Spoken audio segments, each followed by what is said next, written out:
Good afternoon, everybody. Welcome back to Loket, Czech Republic. It's round 13 of the FIM Motocross World Championship. Of course, it's the MXGP of Czech Republic.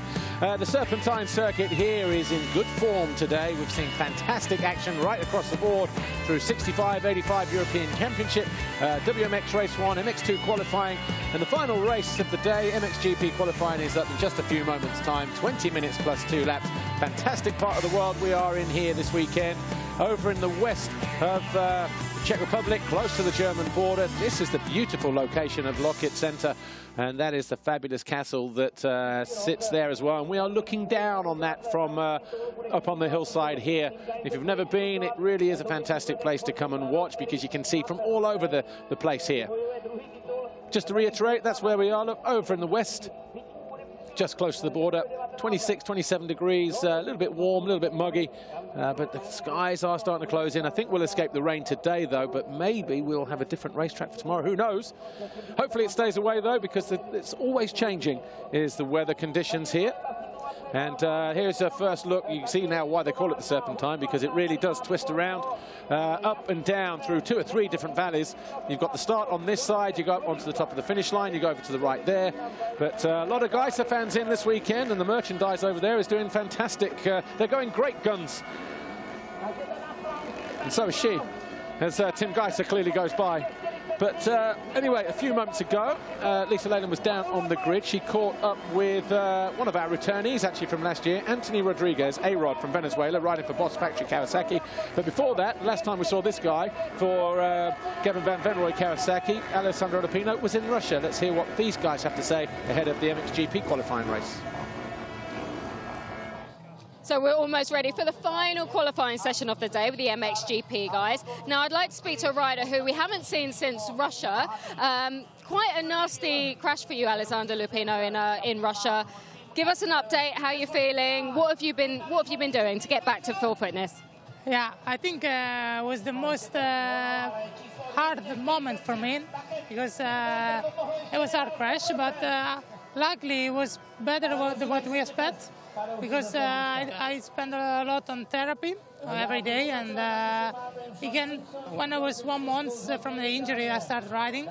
Of course, I feel pain still a little bit, but that's I can handling. It's not a problem, and I'm happy to be Loket here. For me, it's a great result because it's really quickly, less than 2 months, and back on racing. That's what our job. That's what we have to do. So I'm happy to be here. And what's the approach for this weekend then? I mean, what are you aiming for, realistically? Yeah, I didn't expect nothing from this weekend, but I'm the guy who's more for the hard pack, so I know if I can do a great start, I can stay in front. That's sure. Maybe in the top 10 even, so I didn't expect nothing, but of course I'm not here for nothing. I want to do something. Well, it's great to have you back. Best of luck. Thank you. Now, again, another rider I'd like to speak to is a gentleman we haven't seen for quite a while. It's Anthony Rodriguez.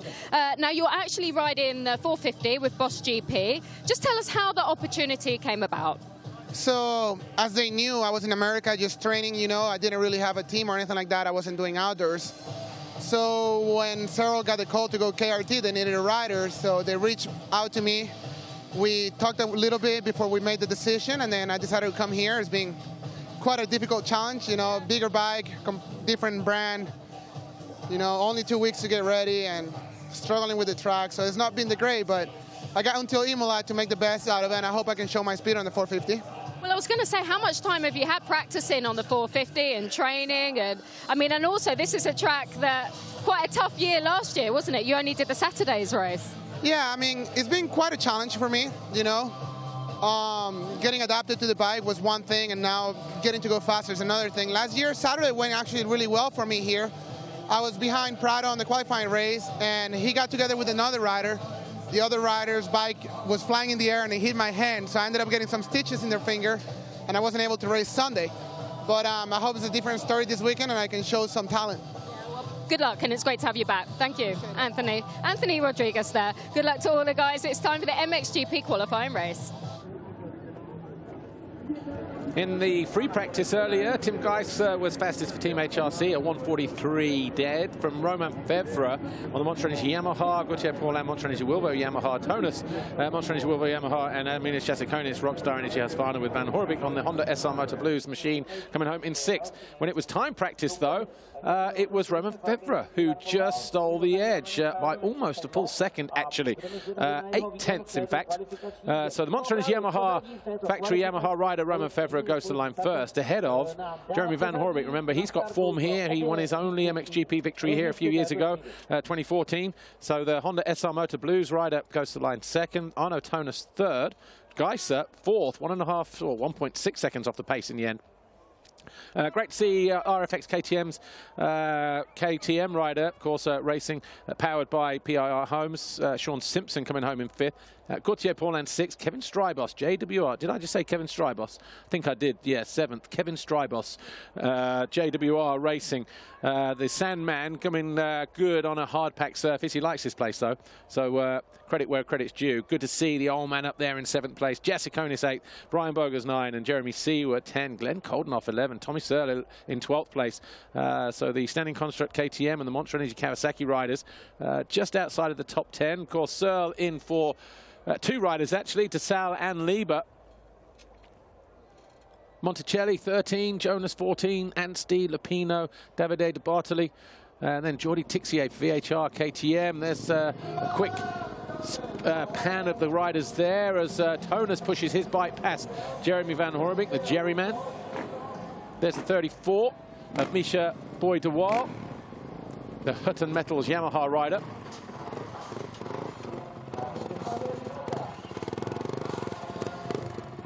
Geiser wearing the new colourway. You may have seen that already with Belandrin in MX2 earlier on today. So orange and red. 178. Václav Kovar. Normally see him riding the 2-stroke 250 gas in the European Championship, and he put a lap together that was 24. So the Czech rider obviously couldn't pass up the opportunity to ride here in front of his home fans. Riding a KTM, though, this weekend. There's Davide De Bartoli. Alessandro Lupino. Alongside him, the 99 of Max Anstey. Jordi Tixier to the right. Look, Tano Leop, the A1M Husqvarna rider. Good to have Seba Brilikov back as well for JWR.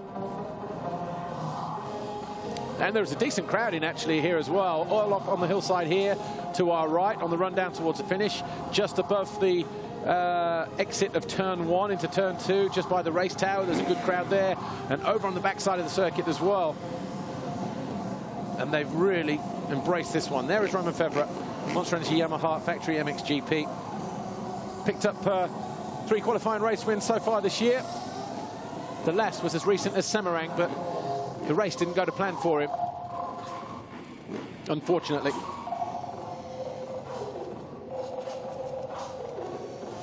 Tonus, Monster Energy Wilbo Yamaha, went to the line 3rd. Where's the Jerry Man?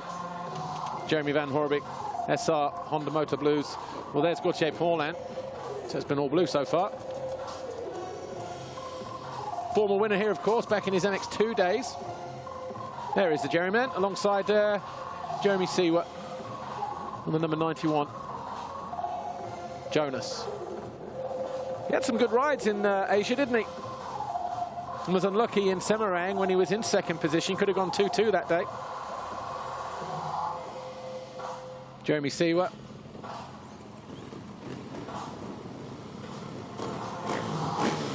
So Seward 10th in time practice. Anton Gold did not start the free practice or the time practice, so obviously coming here with some kind of issue. Alessandro Lupino, great to see him back riding again. He qualified in 16th position on the Geben Van Pomeroy Kawasaki. Green flag at the back. Thank you, Mr. Lukas. And green flag at the front. So the Fly Racing 15-second board goes up for the first time then this weekend for the MXGP riders. MXGP qualifying race coming up next. 20 minutes plus 2 laps. Round 13 of the FIM Motocross World Championship. Here, the MXGP of Czech Republic at Lockett.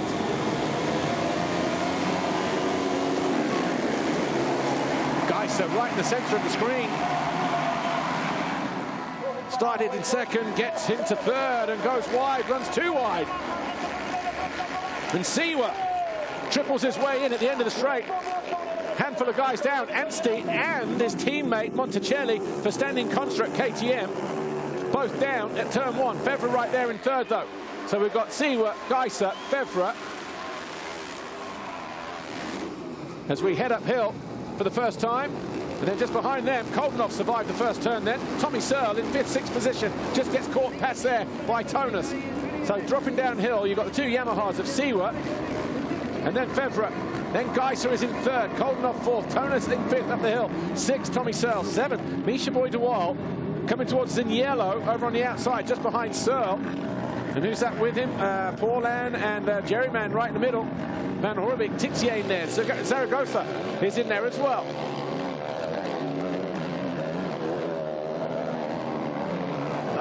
Those clouds looking ominous over on the horizon there. Are they blowing this way though? That is the key. Are we going to get a tale of two sort of halves here, if you like, a dry race and a wet race? Siwa hanging on from his teammate Fevre at the moment, who launches up the inside, goes tight as well. Siwa just had to throw everything at that corner. Here's Geiser.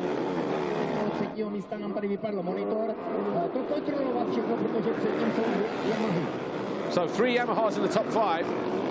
2 KTM and a Honda just between them all. Geiser in 3rd on the Honda, the standing construct KTM of Koldenhoff there, 259. Then the 4 of Tonus, then the 100 in white, Searle, Monstrengi KRT. Those guys back in the game this weekend, according to Francois Lemarié, the team manager from Kawasaki Racing Team. Fevre coming up short there. Saw it on the takeoff immediately.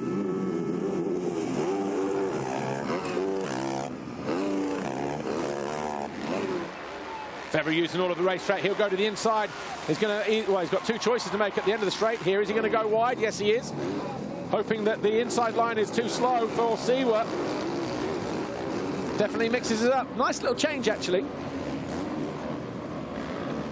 Because normally you just get that one big deep rut. Everybody just kind of just falls into at the end of the lap. Geiser looking down as he just appeared onto pit lane. Not sure if that was to avoid some roost off the back of one of those Yamahas or both of them, but the Honda rider just sitting there biding his time at the moment. But the circuit drying out nicely. There's been a lot of water on it during the course of the day for the various races. Obviously always off-cambered here. It's hard, it's rocky, it's slick. The ground very shale-like. You get a lot of edges here and there. It's fast, but the off-cambers and the wide sweeping flowing corners really does open up this racetrack. Nice line there from Fevre. Just didn't go as tight. It's had a little bit more flow, but wasn't able to use it to good effect. Face full of roost off the rear wheel of Siwa's Yamaha, though. These two Monstrengi Yamahas, teammates, of course. But Siwa leading the way. Fevre right there behind him. Battle for supremacy within that little... mistake there from Siwa. And, he manages to rectify it. Didn't get the drive. Back end was working a little bit overtime, misbehaving. This time Fevre goes double single. Perfectly done, though, from Geiser. You got 2 and then a triple if you want to take it at the end of that wave section.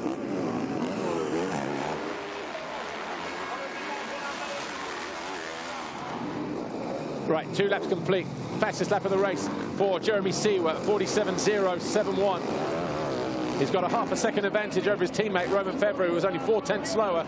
Geiser at 47.9, a half a second further back, but 2.5 seconds, in time, but 2.5 seconds down on the leaders here. There he is in orange for Team HRC. Koldenhoff is 4th, the standing construct KTM. 5th, Tonus, Monstrengi Wilbo Yamaha. Van Horebeke, Honda SR Motor Blues. As Fevre looks to go down the inside of Siwa. Searle is still in 7th place for Team KRT, Monstrengi KRT, Kawasaki Racing Team. Paulin 8th, Davide De Bortoli is in 9th place. Great start for the Italian, riding number 143 on a Honda. How many laps can Siwa hang on for as Fevre just asking, well, both of them tripping each other up. I tell you what, the mechanics up there in pit lane are going to be just rubbing their heads, banging their heads together, coming, come on, guys, just bring it home, 1, 2. We don't care which one. This time, Fevre does put the squeeze on Siwa and goes through. both of them on the absolute, I won't say ragged edge, but making mistake after mistake as they tried to defend and attack. Geiser just sat back there going, guys, do what you want to do. Tomorrow is race day, my friends. Watch this here. So 91, Jeremy Seewer, end of the straight, back end just a little bit loose there, has a dab. Then they coming in here, Seewer lost the front. Fevre almost ran into the back of him. Then here, finally he makes the pass. Seewer knew he was there and probably just went, okay, go on team leader, you can have it. Hopefully they'll settle down now. So the gap between them as Fevre sets the fastest lap of the race in amongst all of those little errors at a 46.2. Seewer was a 48.1, same lap, so that gap has gone 1.3 advantage Romain Fevre. Geiser a 47.4, so he is now closing in on Jeremy Seewer. There you see him there. Coming into view now for Team HRC. Koldenhoff 4, Tonus 5, and Orbit 6, Searle 7, Paulin 8, Tixier for VHR, KTM is 9, and Davide Partili 10. Sean Simpson, RFX KTM, powered by PAR Homes, is in 11th place. Then we've got Seba Rulikov, JWR Yamaha, 12. Paul Jonas, the first of the Rockstar Energy Husqvarnas. Kevin Strybos, Anthony Rodriguez in 15th position. Well, he was, where was he? 19th in time practice. He was 29th. So just trying to gel and build with that team and that bike and all of that. Oh, and Geiser throws away the front end. Picks himself up. They would have seen that as well, because, well, certainly from upstairs in pit lane, because you have that advantage. And Tonus goes around the outside, and Van Horbik right there as well. He's 89 in the colours of the Czech flag. Watch this, just comes in. Was it too much front brake, or? No, just the front just went in too deep. And that's hard there as well. He's obviously going to bang his elbow. Lots of gravel and stones, as you can see. Arno Tonus, number 4, Montrenis Wilvo Yamaha. And the Team HRC Honda rider, Guy Sahi, championship leader with the red plate. Red plates all around. Then the Jerry man, Van Horbik, just behind him in 6th place. So Geiser losing 3rd, losing 2 positions. Tommy Searle, just a couple of places behind him in 7th place. And the Yamaha boys taking a look out the back there. Fevre sets the fastest lap of the race, a 1:45.9. That was his mechanic, actually, Manuel Volpato. Just obviously wanting to go from one side of pit lane to the other, just to keep an eye on what's going on this side of the racetrack.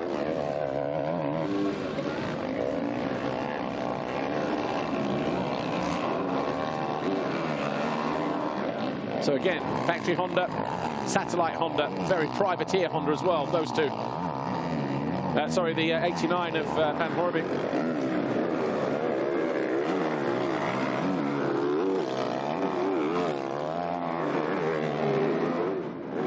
Dropping down the other side of Montrenis Mountain.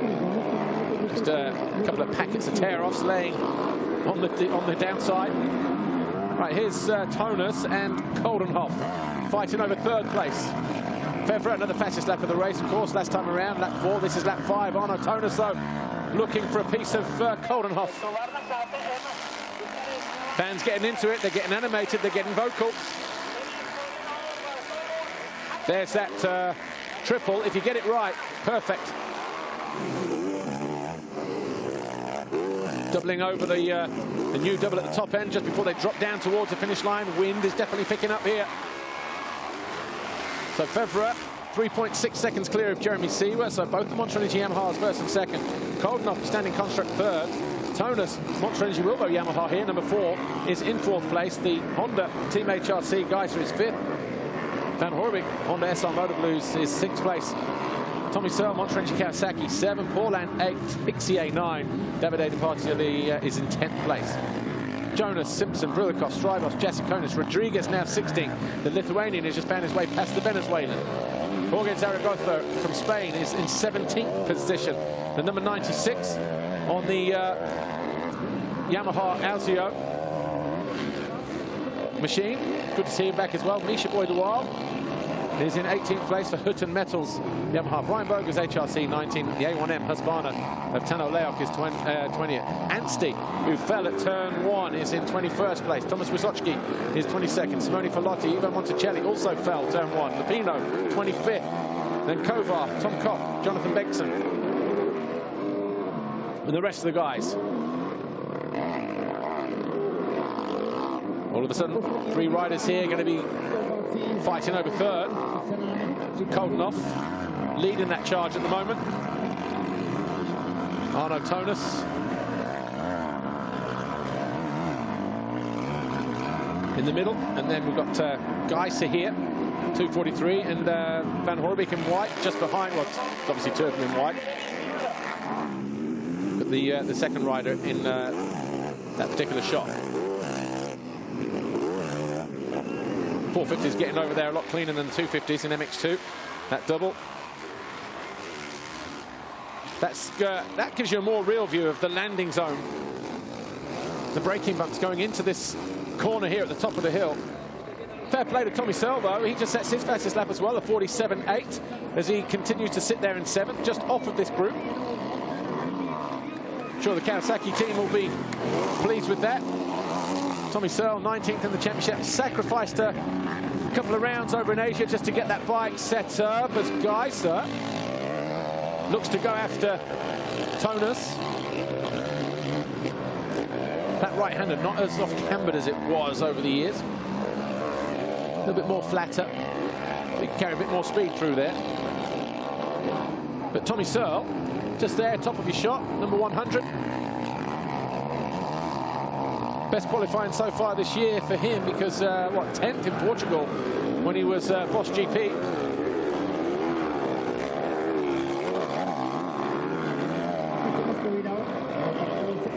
.5 minutes plus 2 to go. Haven't seen Roman Febvre or Jeremy Seewer since they changed positions here a few laps into the race. There is Tommy Searle. Good to see him looking comfortable. And actually, you know what? Last weekend he was riding his own bike in the British Championship course, which he currently leads over Sean Simpson. And but he has been nursing a slight rib injury. I asked Francois Lemarié about it, actually. It was kind of funny, really, in the studio show, because I said, obviously, you're back in the game. You've got Tommy Searle riding for you. How was the testing been over the last sort of 3-4 weeks? And he went, well. And we'd just been talking about the injuries to Sal and Lieber and why they're out, and now you've got your replacement riding. He went, well, actually, we've had to take it easy with Tommy, because he did the first day, and then the second day, he couldn't ride. He just had this rib pop, because he'd had this cracked rib from Latvia that he'd been riding with, and it wasn't a problem, but then he just went down to tighten up his boots, and the thing just went bang, and he couldn't move, so he's just had to nurse that. But he said things generally, though, have been going okay. Bit of a mistake there from Van Horbeke. Guys looking intent. Anyway, that's a bit naughty, isn't it, that inside line, because you double up on the outside, you carry momentum, but the guy comes up on the left-hand side. It almost looks camera trickery, as if you're going to jump and land on or take a rider out. I mean, that might even happen, you never know, but definitely got to be paying attention through that part of the racetrack, because Geiser now working every inch of the racetrack, left, right, trying to cut back to the inside. Full factory Honda against the satellite Yamaha side by side. By the time they get to the other side of the Monte Energy Mountain, he goes to the outside here, but Tonus knows he's there.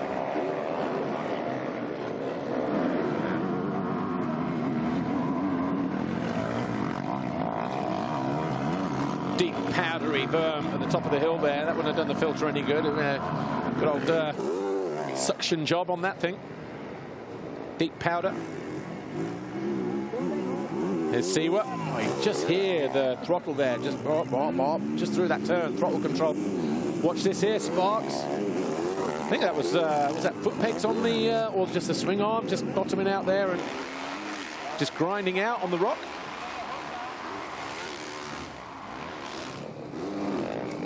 Five minutes plus 2 to go.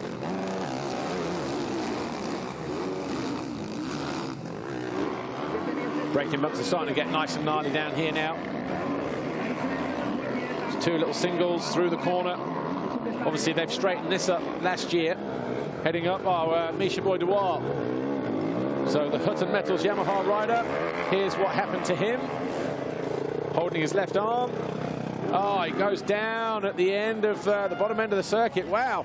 And he hugged the bank as well. Just here. Probably just caught it under the rear wheel as well, but he knows as well immediately. What you do is, of course, when you fall, that's where it was here. So not sure if he's going to be lining up tomorrow. Misha Boy Dewar. Might just be a tweak or a sprain, but either way. Ah, bonjour, Monsieur Fevre. Good to see you. Monster Energy Yamaha MXGP up onto the start straight, going past the cruising Misha Boy Dewar. Just under 4 minutes to go. Geiser still not been able to work his magic on Tonus. A few guys putting in a serious amount of effort here. It's not cold here either. It looks cloudy, but it's very warm and muggy.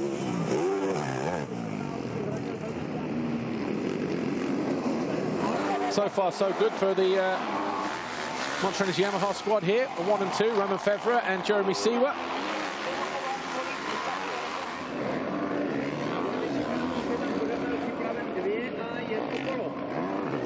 That'll be a first for him.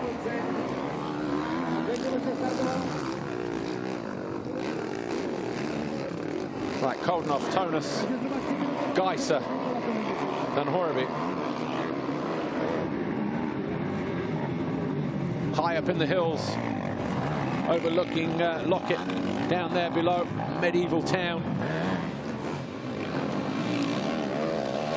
This time, Geiser is going to jump up the inside, and he knew actually there. That's why he had to pull out of the challenge, because a lap before, when he jumped long, Tonus was already a little bit further around the corner there, which is why he could jump long, Geiser. But if he'd have done that this time, the two would have come together for sure.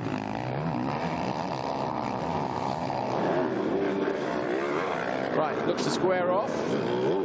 Attack the corner here. You always get that dip, though, into that bottom corner. He caught it and just ran him wide, so does all the hard work. And all of a sudden, Van Horeby all over the back of the full factory Honda. 3rd, 4th, 5th, and 6th right there in one shot. And then Searle, just off the back. He'll be, again, a fastest lap for him, a 46.9. Just only a second slower than Fevre's best lap. So that'll be encouraging. Especially when you look at, so Tommy Searle, a 46.9 for him. 144 on the clock. Oh, I tell you what, it's going to be very, very close, isn't it? Well, 148 this time around. So, yeah, it's going to be 3 laps to go, I think, from here. But Tommy Searle, 46.9. That is probably the second fastest lap of the race, actually, because Fevre on a 145.9. Everyone else between him on 47 is their best lap. So, good job, Tommy. Right, Tonus muscles his way down the inside, and Koldenhoff did not like that. Ran him wide. Watch this. Hard charge down the hill. Koldenhoff had nowhere to go, and then he was on the brakes. Just shows how they've improved the safety on this track here at the bottom of the hill there, because, 2007, Josh Coppins would have been over a cliff edge there. Sebastian Porcel went over there as well one year. He's here this weekend, by the way. So too Stephen Frossard. Both looking after a couple of 65, 85 riders that are riding here in the EMX Championship. Geiser, slight wobble. Just buries his pegs. So 30 seconds on the clock. Fevre 9 seconds clear. It's going to be very close for the 2-lap board. The beam is literally just on the edge of the Monster Energy board, just before the finish line. So it's not on the top, never is. Here is Fevre, 7.6 to go. Yeah, so it's going to be 2 to go then. Timed it to perfection.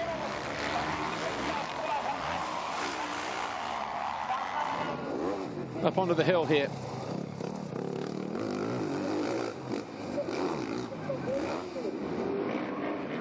looking good, looking nice and smooth. Everything seems to be looking like it's working okay. Does like a hard slick surface though, doesn't he? That was nice as well. Just a little wheel tap over the bump onto the top. That's Searle and Paul Ann. And Koldenhoff just ahead of him. So Koldenhoff obviously got himself on track just ahead of Searle. So we've got Fevre, Siwa, Tonus, Geiser, Van Horwijk, Koldenhoff 6, Searle 7, Paul Ann 8. Can Searle find a pass in him here? Can't afford to relax because Paul Ann is going to be all over him. And Searle does go down the inside. I wonder whether the concentration got rattled there by Koldenhoff, and you heard Paul Ann there just pulling the clutch, gave the panic rev. Koldenhoff knew that, and he just kept himself to the side, so loses 2 places in as many corners does the Dutchman on the standing construct KTM. So Tommy Searle then got his hands full of Gauthier Paul Ann. He launched at the inside.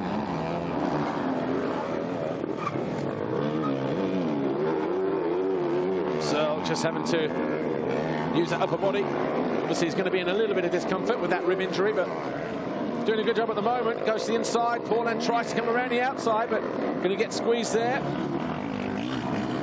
But then what about into this next? No, thought about it.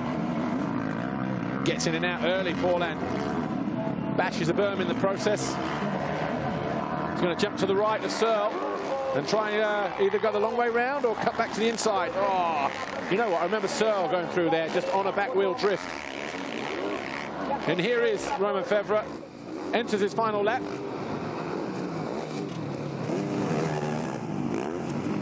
Eight seconds clear of his teammate. Tonus is 3rd, Geiser 4, Van Horwijk 5th. Searle now 6th, Paul Ann 7th. Here they are. So 1 lap for Searle just to bring this one home for his best qualifying place of the year. Seat bounces his way up there nicely. That's working now, actually. It wasn't working so good earlier. Maybe just got a little hook in there just to allow that extra little bit of elevation.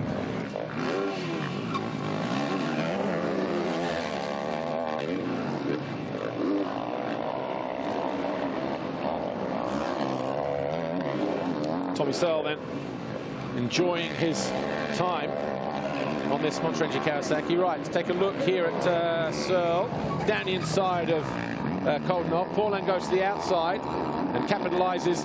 But then here he just pulls the clutch, gives it the big panic rev.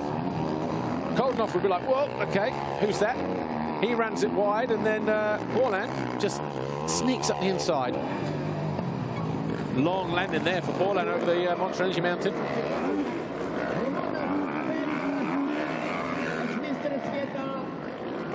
Just left himself too much work to do now with a handful of corners to go. These two 19, 20 seconds down. Yeah, and he's sacked it off as Paul Ann just decided, no, had my opportunity, didn't take it. But here, up front, Romain Fevre, Monster Energy Yamaha, cruises to his 4th qualifying race win of the season here in Loket, Czech Republic. His teammate, Jeremy Siwa, making it a Yamaha 1-2. And then Geiser coming over the line in 3rd. And Tonus 4th. 5th, Van Horwijk. 6th, Tommy Searle. Here is Gauthier Paul Ann. He'll just limp over the line in 7th.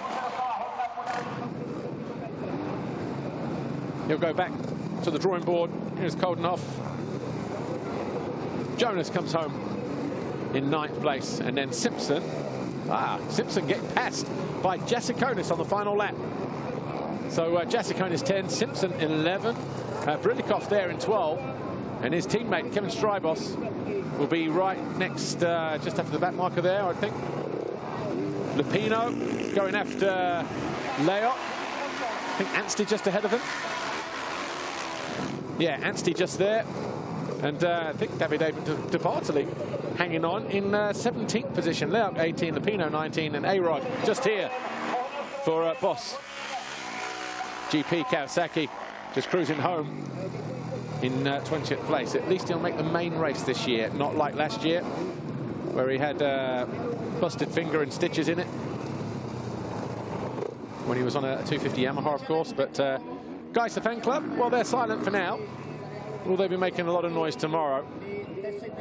Anyway, let's go down to Lisa Leyland. She has Romain Fèvre with her, who was a winner by 4.5 seconds. Let's hear what Romain Fèvre has to say about his qualifying race win here this weekend once he's cleared his nostrils. Romain Fèvre, good job. It was battle of the teammates at the start of that race, really pushing each other, but perfectly timed for you to get your 4th qualifying race win. Tell us about it. Yeah, I'm really happy about today. Today was really good. I had a really good pace. And I had a good start too. I was 3rd and then passed Geyser the first few corners. And then after I did, I think, 2 laps behind my teammate, I was really pushing him because I said, I need to go, I need to go.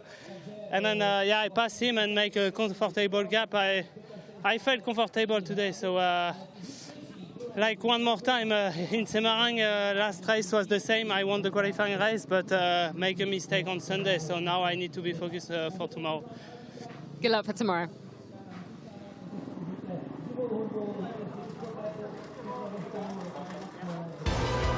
A very comfortable race then for Romain Fèvre. Siwa coming home 2nd, Geyser 3rd, but yeah, it was a battle that he didn't want to get involved in, wasn't it, in the beginning with his teammate, Fèvre?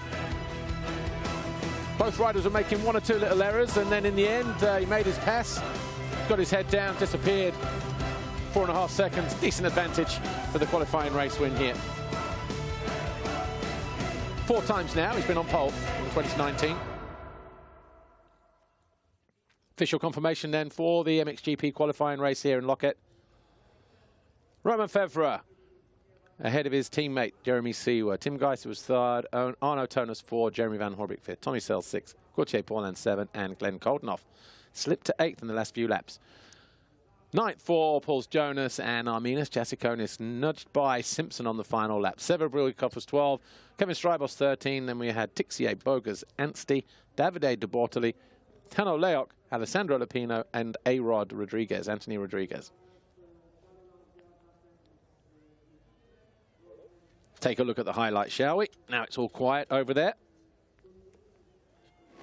Middle of the gate, Tim Geyser made a good start. But up the inside as he ran wide, Jeremy Siwa just capitalised.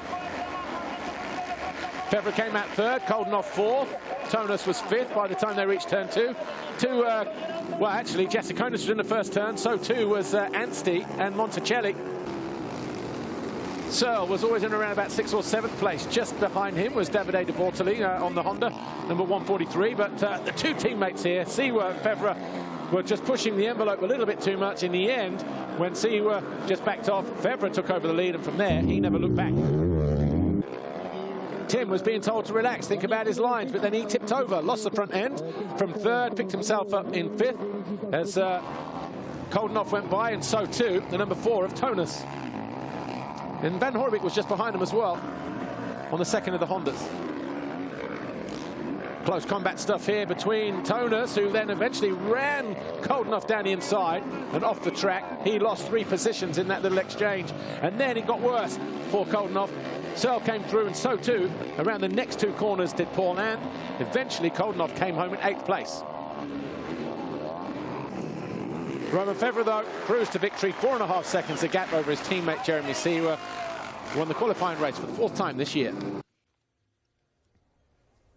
And that is all we have time for here, folks. We will look at some of the best moments from that MXGP qualifying race next, but we will be back tomorrow bright and early first thing for more action. We've got 65, 85 WMX before we get to MX2 and MXGP. So sit back, enjoy the best moments, and we will be back bright and early tomorrow live on MXGP TV. Thanks for your company. See you tomorrow.